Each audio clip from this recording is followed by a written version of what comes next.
and welcome. Today we are taking a full look at the Rekt Jury. This is a very interesting blaster for a lot of reasons. First, it is the third dart blaster from the company Rekt, but more importantly, it runs off CO2, which at this point is not very common with dart blasters. Now, the previous two Rekt blasters were completely ridiculous, at least conceptually, because one was pump action and the other was a single shot pistol, which is really not taking advantage of CO2. This blaster, on the other hand, is much more promising because it is not only double action, but it is also hammer prime. So basically, either way, you're going to be able to use this one with one hand. The box art looks pretty good overall, but I will say it's a bit weird that they say darts go further and faster, because they're making no comparisons. If you're comparing it to a stock 70 FPS Nerf blaster, of course. If you're comparing it to practically any high-powered Springer, I doubt it. But whatever, we can look past it for this review. Let's open this thing up and jump right in. With the box, of course, we're going to get the Jury itself, a spare cylinder, 12 darts, and of course the instructions. It is definitely worth noting that this blaster does require CO2 to function, but does not include any. So you're gonna need to go out and buy some. I got this 12 pack right here for about $9. So that is already kind of a negative with this blaster, but we'll talk about that more later in the review.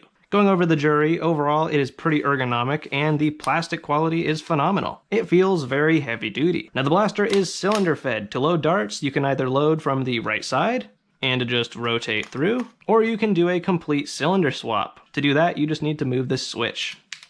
And then if you push from the right side, the cylinder just pops right out. And you can very easily replace it, lock it back down, and you're good to go. Right behind the hammer, we have the safety. In the forward position, it is safe, and in the rear position, you're ready to go. Now, as far as the firing mechanism, this blaster is super cool. First off, we do have a hammer that is made of metal, just like the Dart Zone Outlaw, and every time you pull this back, you're going to rotate the cylinder, you can fire, and repeat. But you can also just simply pull the trigger. And you might find that a bit strange, because now pulling the hammer back might seem a bit redundant, but the actual purpose and reasoning behind it is the trigger pull becomes way lighter when you pull the hammer back. In other words, I think for close range, it is better just to rattle off shots, but when you're really trying to sight a target in, this is going to be the better option. And because the CO2 is doing practically all the work, the hammer prime is extremely light. Lighter than that of any hammer action Springer.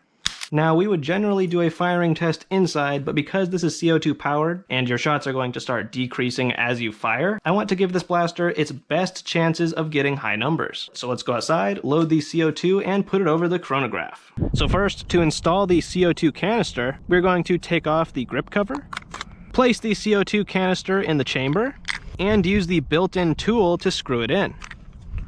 It should make kind of a hiss. And we are good to go. Now we can just put the cap back on. For this chronograph test, up first we will be firing the included darts, which, by the way, these darts are very low quality. Their heads are a hard plastic, so I wouldn't really recommend using them on another person, but of course they are the included darts, so we're gonna test them.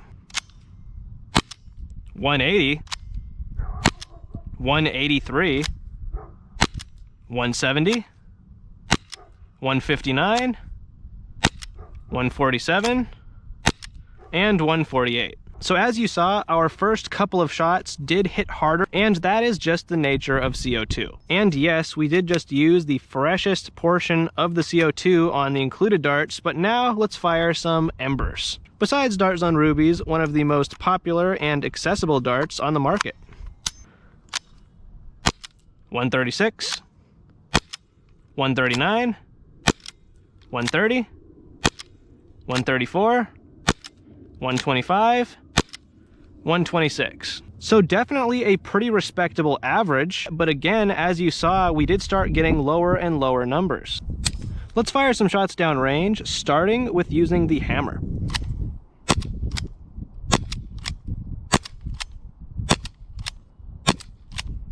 It definitely feels very competent. Now let's spam the rest of these shots in quick succession. Pretty great stuff. So what are my final thoughts on the Rekt Jury? Overall, I think this blaster is fantastic. The ergonomics and build quality are great, but what really sets it apart is the ability to just spam shots so quickly without the need of motors. While the firing performance is obviously going to keep decreasing and decreasing as you fire, it is still phenomenal. This thing would make an incredible secondary. The firing action is incredibly smooth, whether you are firing double action or hammer action. And I love that you have a built-in tool in the handle to install the CO2. A very intuitive design. As far as size, this is just a little bit bigger than the Dart Zone Pro Mark II. And with what it's able to do, that's pretty great. So overall, I really like this blaster. But of course, we have to talk about the downsides. Now, all the downsides I have are not related to the Jury itself, but using CO2 in a dart blaster. The first annoying thing is of course the fact that you have to keep buying CO2 to run this thing. You can get 12 for around $10. In my experience, each one of those is going to last you around 2 hours depending on how much you're using it. When compared to most electronic flywheel blasters that are pro grade, like the Strifex or Omnia Pro, you're going to get a rechargeable battery, so no need to keep going back and buying more. Of course, with a pro grade Springer, that is also not an issue. The other big thing I wanted to touch on is while this is a very, very good sidearm, as far as being a competent blaster on its own, yes, it can hit impressively hard. But when it comes to consistency, it is lacking. As you saw, we quickly went from 180 to 150. When you're firing at someone who's 100 feet away, that is going to make a big difference. A reliable pro-grade pistol like a Mark II or 2.1 will not have this issue. So while those attributes are definitely negative and you as a buyer are going to have to determine what you want in a blaster, to me this still has a lot to offer and is a very cool buy if you're willing to spend the $50. If you are interested in the blaster, I will have the link in my description. Thank you very much for watching, subscribe for more, have a good one, and happy blasting.